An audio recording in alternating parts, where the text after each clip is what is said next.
এই কাউয়া কাদের আর এই শেখ হাসিনার গুরুবিরাই বলতো, কথা বলেন ঠিক না বেঠিক, কথা বলেন ঠিক না বেঠিক। আর এদের কিছু দালাল এই জয়পুরহাটেও ছিল, এদের কিছু দালাল গোটা পৃথিবীতে বাংলাদেশে ছিল। এরা আল্লামা, বড় বড় আল্লামাদের ওয়াজগুলো এরাই বন্ধ করেছে, এরাই বন্ধ করেছে, এরাই বন্ধ করেছে।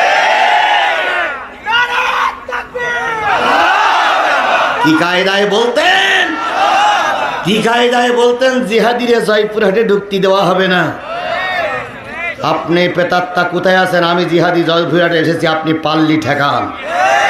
আমরা ছিলাম, আমরাই আছি, কথা বলেন ঠিক না বেঠিক।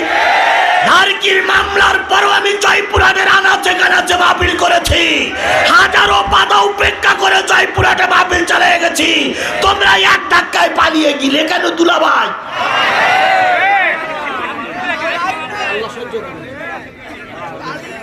আসো ময়দানে খেলি, দেখি তুমি কোন মায়ের দুধ খেয়েছ আর আমি কোন মায়ের দুধ খেয়েছি।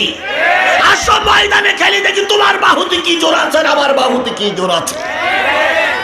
কার বাহুতে কত জোর আছে এর আগেও আমরা দেখাতে চাইছিলাম, কিন্তু শুধুমাত্র পুলিশ পুলিশ পুলিশ, এই পুলিশ লীগের কারণে আমরা রাস্তায় নেমেও পিস্টান মারতে বাধ্য হয়েছিলাম।